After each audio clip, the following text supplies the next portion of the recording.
नमस्कार साथियों, मैं हूं लालू सर और आप देख रहे हैं लालू सर। तो आज हम जो है कक्षा 10 के फिजिक्स के पहला चैप्टर जो है वहां से स्टार्ट करेंगे। और चलिए इसमें हम लघु क्वेश्चन आंसर लेते हैं, जिसमें 42 क्वेश्चन है। आपका इस चैप्टर से एक भी सवाल छूट नहीं सकता है, यह मेरा गारंटी है। अगर आप इस चैनल को सब्सक्राइब नहीं किए हैं तो पहले सब्सक्राइब करके हमें सपोर्ट कीजिए। और हम आपके लिए लेकर आए हैं सारे इम्पोर्टेंट क्वेश्चन आंसर।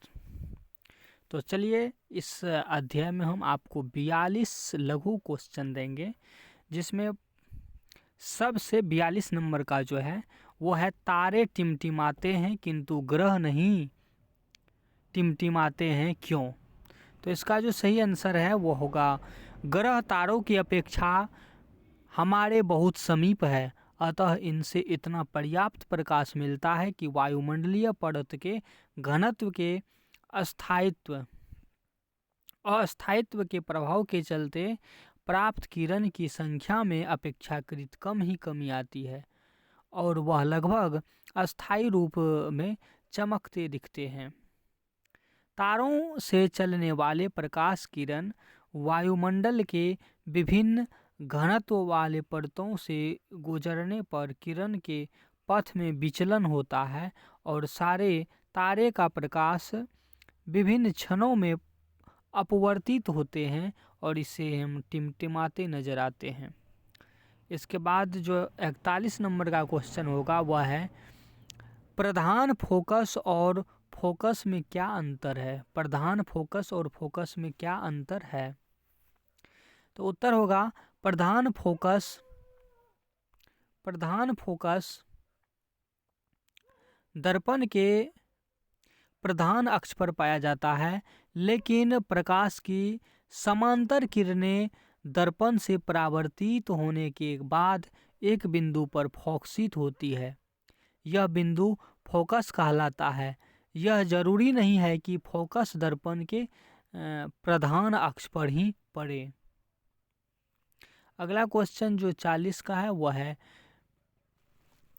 नई कार्तीय चिन्ह परिपाटी के अनुसार गोलीय लेंस में आवर्धन किस प्रकार बदलता है।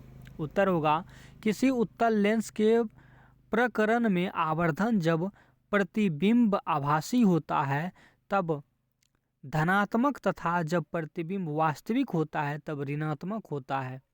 किसी अवतल लेंस के प्रकरण में आवर्धन अवतल लेंस द्वारा सदैव आभासी प्रतिबिंब बनाने के कारण सदैव धनात्मक होता है। अगला क्वेश्चन है 39 नंबर का विवर्तन क्या है। तो उत्तर होगा यदि प्रकाश के पथ में रखी अपारदर्शी वस्तु अत्यंत छोटी हो तो प्रकाश सरल रेखा में चलने की बजाय उसके किनारों पर मुड़ने की प्रवृत्ति दर्शाता है। इस प्रभाव को प्रकाश का विवर्तन कहते हैं। अगला क्वेश्चन है पार्श्विक विस्थापन से आप क्या समझते हैं अथवा कांच के आयताकार झिल्ली में अपवर्तन के दो किरणों को दिखावें। पार्श्विक विस्थापन को से आप क्या समझते हैं अथवा कांच के आयताकार झिल्ली से में अपवर्तन के दो किरणों को दिखावें। तो इसका देखिए आप अपवर्तन का दो किरण जो है दिखाया गया है कांच स्लेट पर यहाँ फिगर में, लेकिन कुछ पॉइंट अगर आप रखना चाहते तो इस क्वेश्चन में लिख सकते हैं। किसी स्लेब से होकर गुजरने वाली किरण के लिए आपतित किरण और निर्गत किरण एक दूसरे के समांतर होती है, जो कि यहाँ दर्शाया भी गया है नीचे में। तो इस तरह आप फिगर बना के क्वेश्चन लिखिएगा तो आपको अच्छा मार्क दे सकता है। अगला क्वेश्चन है किरण क्या है। 37 क्वेश्चन है किरण क्या है। तो प्रकाश के बिंदु पथ को किरण कहते हैं। क्या कहते हैं। प्रकाश के बिंदु पथ को किरण कहते हैं। किरण तीन प्रकार के होते हैं। संश्रित किरण पुंज, अपसृत किरण पुंज और समांतर किरण पुंज। परवलयिक दर्पण संश्रित किरण पुंज उत्पन्न करता है। उत्तल दर्पण द्वारा अपसृत किरण पुंज का निर्माण होता है, जबकि समतल दर्पण समांतर किरण पुंज को उत्पन्न करता है। अगला है 36 नंबर।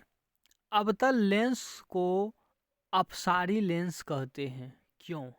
अवतल लेंस को अपसारी लेंस कहते हैं, क्यों? तो इसका सही उत्तर जो होगा वह है, अवतल लेंस के द्वारा समांतर प्रकाश की किरण आपतन के बाद अपवर्तित होकर आपस में फैल जाती है। यानी अवतल लेंस प्रकाश की समांतर किरण को अपसरित कर देता है। अवतल लेंस के इसी गुण के कारण इसे अपसारी लेंस कहा गया है। अगला क्वेश्चन है, सूर्योदय एवं सूर्यास्त के समय सूर्य रक्ताभ क्यों प्रतीत होता है? सूर्य उदय एवं सूर्यास्त के समय सूर्य रक्ताभ क्यों प्रतीत होता है? तो इसका उत्तर होगा, क्षितिज के समीप नीले तथा कम तरंगदैर्ध्य के प्रकाश का अधिकांश भाग कणों द्वारा परिकीर्णन हो जाता है। इसलिए हमारे नेत्र तक पहुंचने वाला प्रकाश अधिक तरंगदैर्ध्य का होता है। इससे सूर्योदय या सूर्यास्त के समय जो है सूर्य रक्ताभ प्रतीत होता है। अगला क्वेश्चन है, बिना स्पर्श के उत्तल लेंस, अवतल लेंस तथा कांच के वृत्ताकार प्लेट की पहचान कैसे की जाती है? बिना स्पर्श के उत्तल लेंस, अवतल लेंस और कांच के प्लेट वृत्ताकार प्लेट की पहचान कैसे की जाती है? तो इसका सही आंसर है, दोनों तरह के लेंस और कांच की प्लेट को बारी बारी से अपने हाथ से पकड़कर किसी पुस्तक के छपे पृष्ठ के निकट लाते हैं और इनसे छूकर छपे अक्षर को देखते हैं। यदि पुस्तक के छपे अक्षर अपने वास्तविक आकार से बड़ा दिखाई पड़ता है तो यह उत्तल लेंस है। यदि पुस्तक के छपे अक्षर अपने वास्तविक आकार के बराबर दिखाई पड़ता है तो यह कांच का स्लेट है। और यदि पुस्तक में छपे अक्षर अपने वास्तविक आकार से छोटा दिखाई पड़ता है तो वह अवतल लेंस है। अगला क्वेश्चन, कौन सा लेंस वास्तविक और आभासी दोनों प्रकार के प्रतिबिंब बनाता है?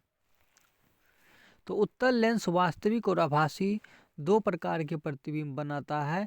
जब बिंब फोकस के बाहर हो तो लेंस वास्तविक प्रतिबिंब, और जब बिंब फोकस के भीतर हो तो लेंस आभासी प्रतिबिंब बनाता है। अगला क्वेश्चन है, लेंस में कितने मुख्य फोकस होते हैं?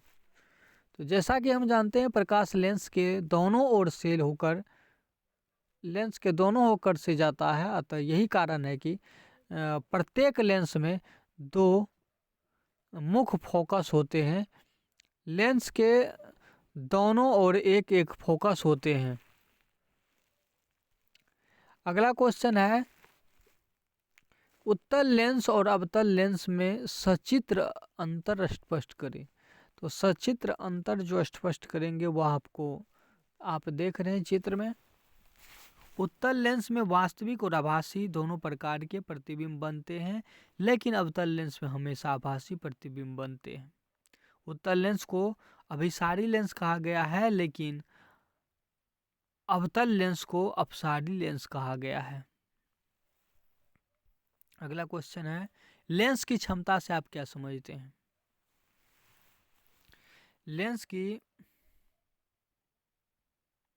किसी लेंस द्वारा प्रकाश किरणों के अभिसरण या प्रसारण अपसरण करने की मात्रा को उनकी क्षमता कहते हैं।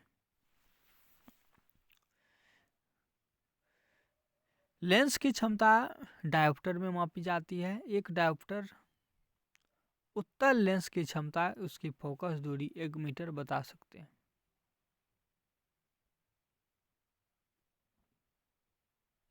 अगला क्वेश्चन है, लेंस कितने प्रकार के होते हैं? तो लेंस मुख्यतः दो प्रकार के होते हैं, उत्तल और अवतल। अगला क्वेश्चन है, अवतल दर्पण, उत्तल दर्पण और समतल दर्पण को छूकर एक बिना छुए कैसे आप पहचान सकते हैं?